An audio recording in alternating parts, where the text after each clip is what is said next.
Hey guys, this is Alissa Young. I am a teacher over at the middle school in Johnson County, and I'm going to talk to you about implementing a modern classroom style approach in my 8th grade classroom. So like I said, my name is Miss Young, Alissa Young. I'm a 4th year middle school writing teacher. I really struggled with differentiating because I teach over 100 kids a day. We're writing essays and on demands and things like that. And so my kids were always begging for my time. And it was just something, there was just not enough of me to go around. So I found a modern classroom approach, and basically it just helped me provide instruction for all students at their own pace. So I really get to individualize my lessons for the students and then provide more small group instruction where I need to. So what is a modern classroom approach, and how could it work for you? So the first thing is a modern classroom is just a blended approach to learning.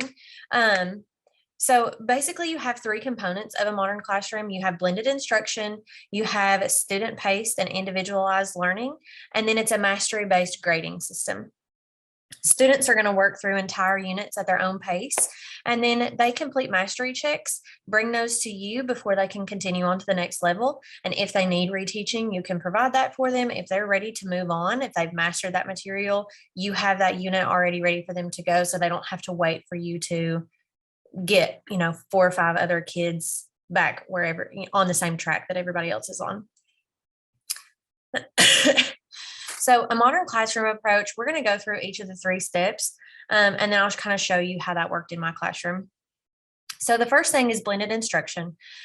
Students are able to access a variety of materials. Basically what that means is if I want to create a video and have my students taking notes from me, then I can create that video and share that to them. And then while they're taking notes, if I need to pull a student who might need more guided notes or something like that, I can pull them and do that as a small group instruction. I can talk through an assignment on a video, and then the students that understand can show me that they understand by answering questions within the video. And then I can let them go ahead and move on to the assignment. Whereas other students who I know might need a little bit more instruction throughout the activity, I can pull them up to my desk and we can work through that activity together. It also allows for peer tutoring. So this is awesome because if I have a student that has missed, I can say, oh, well, Johnny is already finished with this lesson. He scored, perfect score on his mastery check the very first time. So Johnny will be your peer tutor for today. And that helps them get caught back up. And it also helps Johnny because he's now teaching another student and he gets more of that instruction as well. So this is how it can work in your classroom. And there was actually there's a video here. Okay. So this is how it can work in your classroom. Students can take notes through instructional videos like this, and I've actually embedded this in my PowerPoint. So if you want to watch it, you can, but it's just going to be me talking about compound and complex sentences. So what I did was I recorded this video using my document camera and Screencastify, which was something that we got through Modern Classrooms through the grant. I love Screencastify for recording. It was so easy. I use it still recording on my technology. Very simple. Then I uploaded the video into Edpuzzle. Now, I did have trouble with Screencastify as far as embedding questions goes because I just didn't find it user friendly. I wasn't really sure. I had used Edpuzzle multiple times before, so I just converted that into an Edpuzzle and then embedded questions throughout the notes. So I can actually show you what that looks like.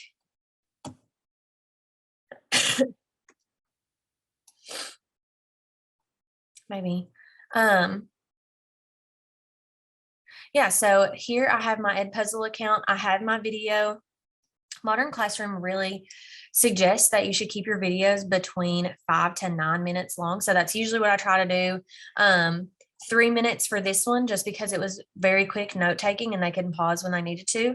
And then you can see right here, I have put in little questions for the students, and you can actually click on them and say, okay, so I have notes for simple sentences up there. What does a simple sentence have to have?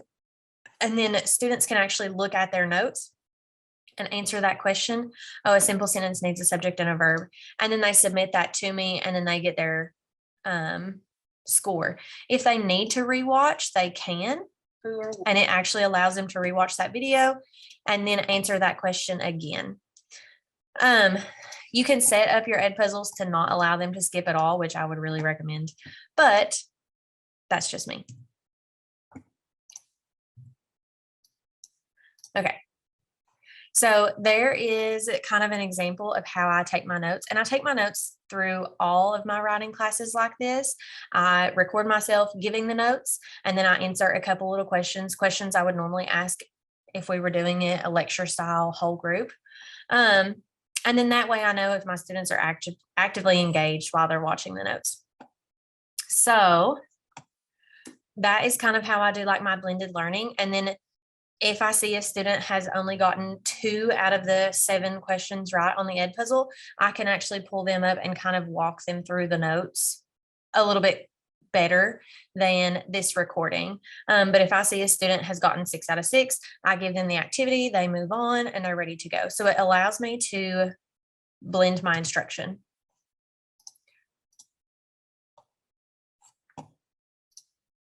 Okay, so the next one is the self-paced units. With the blended instruction, it allows for a lot more self-pacing just because the students are moving at their own pace. Like I said, if a student is really struggling with the notes, they need assistance. They need extra instruction on the notes so they don't get to move on to the next thing. And it's not a punishment. It's more of like, we don't want them to get lost because of the year that we've all had. We want them to we want to make sure that they get the instruction. So students, the best thing about this is that students know exactly where they are within the unit. Like they walk into class and they're like, oh, I'm supposed to be on lesson 3 and I only finished lesson 1 yesterday. So I have to work really hard and get lesson 2 and 3, or I'm really struggling with this lesson and I'm supposed to have finished it. So I need to get help.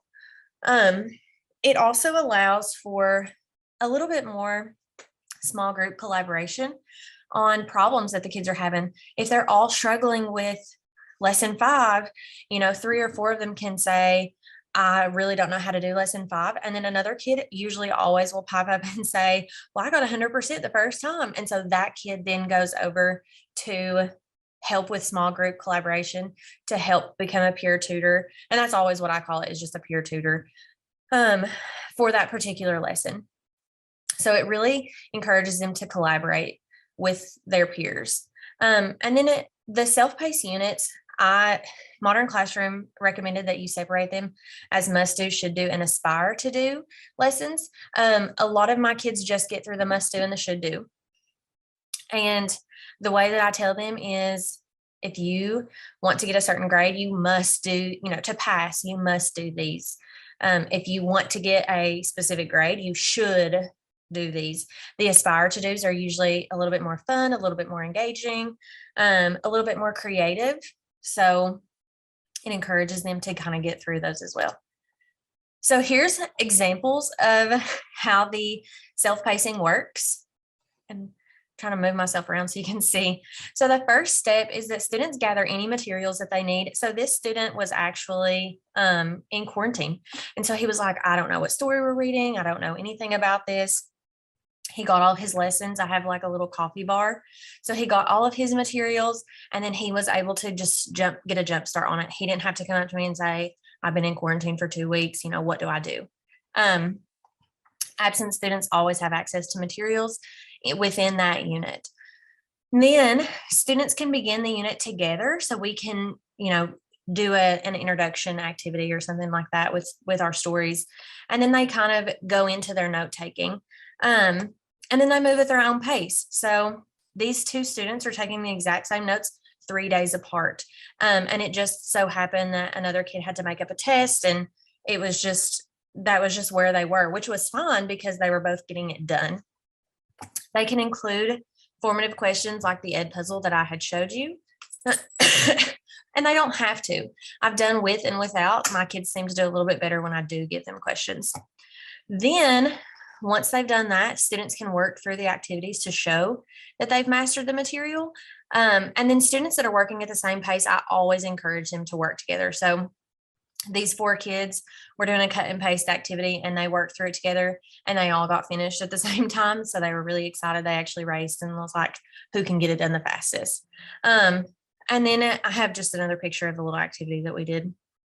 But basically those 2 students worked together because one of them didn't have their Chromebook. And so they watched the notes together. They happened to be on the activity together. They worked together, which is fun. Then the last step, and this picture kind of cut off, students can become peer tutors or they can work on extension activities. So you can kind of see this boy in blue. He is a peer tutor to these other 2 kids who really just were not understanding in IXL about adverbs. And for some reason, the adverbs just clicked with him. And he was like, oh, I've got this. Can I use your chart paper, Miss Young? And I was like, absolutely, go take him over there. So I listened to him as he was explaining it. He was explaining it probably better than I could. So I walked away and was able to work with a small group. And then these 2 down here actually working on putting up extension activities for other kids to see. And I still have them like way up there. But it was a coloring activity where they got to color a pre-writing page, and then they wrote an essay about what they were thankful for. And so they're just hanging up their artwork that they had worked on. So that is another way that you can kind of encourage your students to get past the must do and the should do, so they get to those aspire to do or the extension activities. The last step in the modern classroom is to have a mastery-based grading approach. So we kind of talked about the must do, should do, and aspire to do. As they complete lessons, they don't just finish the lesson and say, oh, I'm done, I'm going to move on. Because we all know that sometimes done doesn't mean done right or done well. So they do mastery checks. So they basically just do assessments. They work through their notes, they work through their activities just like they would on a normal class period. And then they take a test or an assessment at the end. And the assessment can mean a lot of different things. In my class, it's a lot of writing. So they write a paper after they're finished. And then after that paper is graded, then they can move on to the next one. So it's a little bit different in my class just because it is a writing class, but a lot of teachers have also used Google Forms, or, math can do their assessments on paper and then bring them to you. It can be a quick check kind of thing.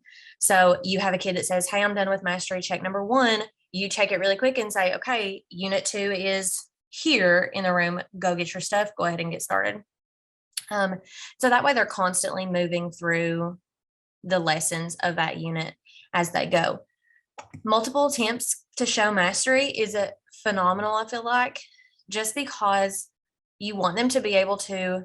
Mastery is kind of fluid, right? Like one day they'll have it down perfect. The next day they'll come in and they won't remember a thing. And then, and they're just kind of all over the place. So multiple attempts to show mastery is something that I really like, just because I don't give them the same test. So it's not like they can memorize the answers, but it allows them to say, okay, these are the problems that I missed. I'm really struggling with adjectives. I got the adverbs. So what can I do? Maybe I need to peer tutor or to go to a small group with Miss Young and kind of get that instruction on whichever one they're not getting.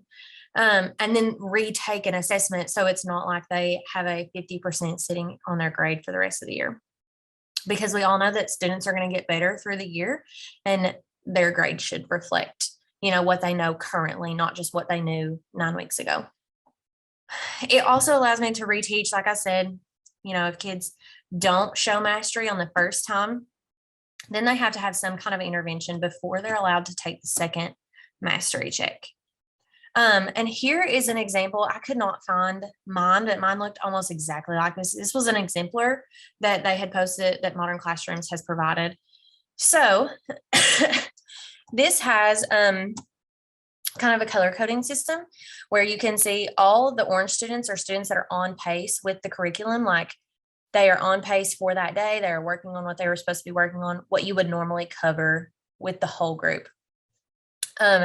Anything that is in black is behind. So they are working on lessons 1 through 5. The on-pace people are at 6. And then the green people are students that are accelerated, or they are either doing a lesson ahead of time. They're working on some kind of aspire to do extension activity. They're kids that have already completed their mastery checks and could be identified as your peer tutor. So you could put this up, which I have done before. I've put this up and said, okay, if your name is in black, you come up to my desk and we're going to do an activity. If your name is in orange, you keep working, you're doing great. If your name is in blue, or in green, sorry, you can consider yourself a peer tutor for the day because they're finished, they know the material. Then students in blue are working to revise incorrect work.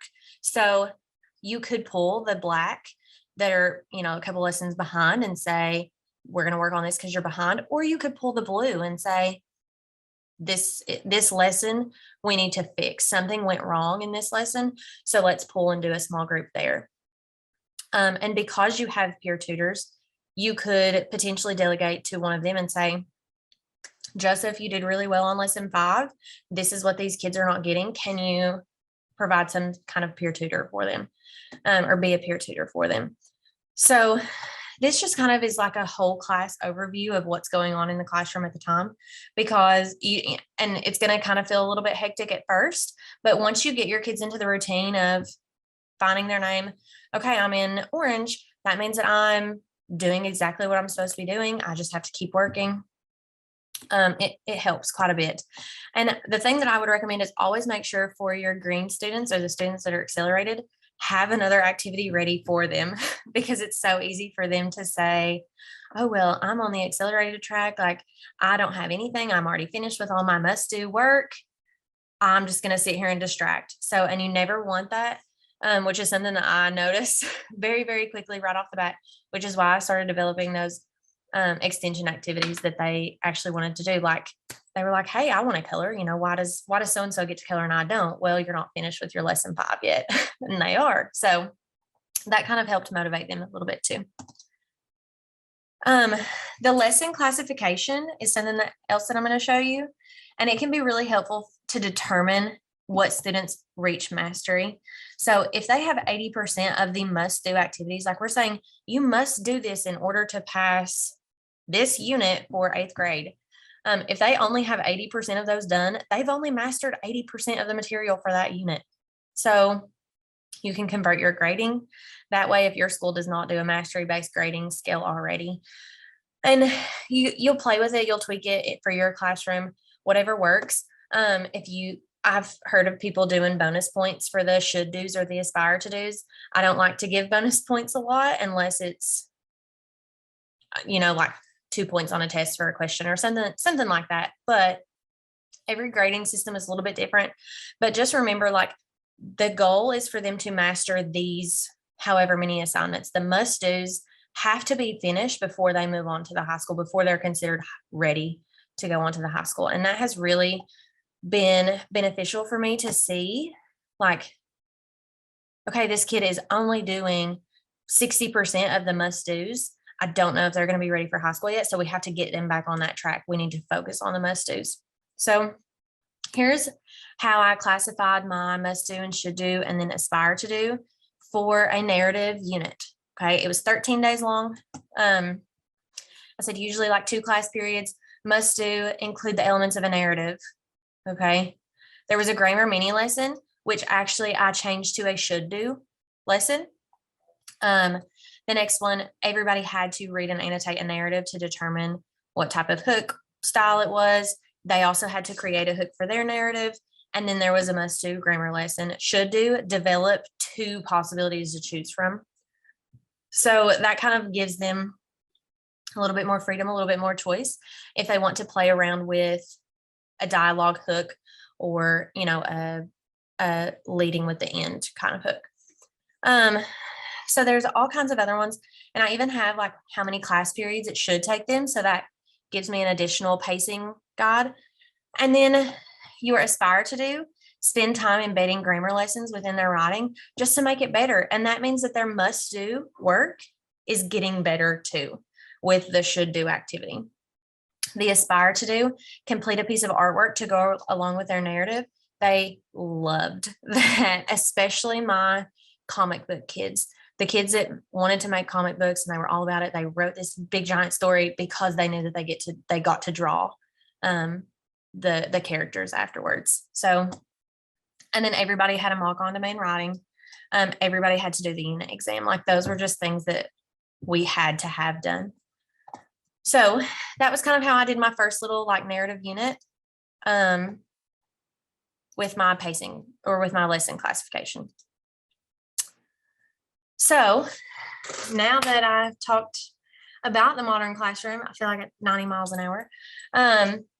Is the modern classroom approach right for you? And what I would say is it takes a lot of time. It takes a lot of planning. Units, like you saw, kind of have to be outlined before you even give them out to the kids. So if you are a plan, like do things by the seat, by the seat of your pants or fly by the seat of your pants kind of person, maybe just do it one at a time. I have noticed that students really enjoy working at their own pace because I can walk up to them and say, hey, are you on task? What are you working on? And they're like, oh, I got blank blank finished and now I'm working on this because I know that I should actually be here. They kind of know where they are, and it's a little bit surprising because you think, oh, they're just goofing off or they're just doing XYZ, and really they know where they are in their learning or they know what they're struggling with. And then it also challenges them because my advanced class, they love to, well, I'm on, what lesson are you on? How long did it take you to do that one?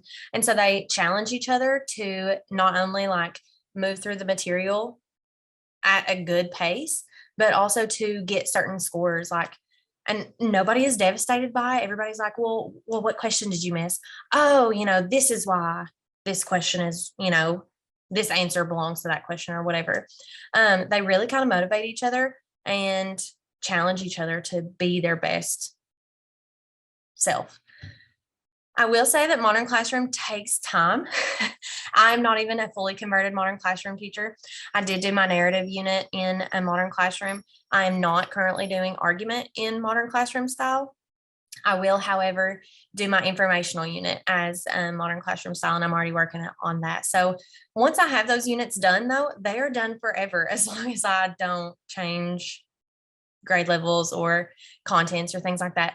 But once you do the one unit, all of that back work is there for you. And then you can always go through and see what works and what doesn't. And if the kids say this video was not great, the quality wasn't very good, I can go back and fix that video and then post it for the next year of kids. And then that just allows me to differentiate more with the next group and then the next group. See what works and what doesn't for you. Like I said earlier, there was Screencastify. I love to record, but I did not like the questioning. So that was just something that worked for me. Edpuzzle worked better for me than Screencastify, and as like I was putting questions into the videos.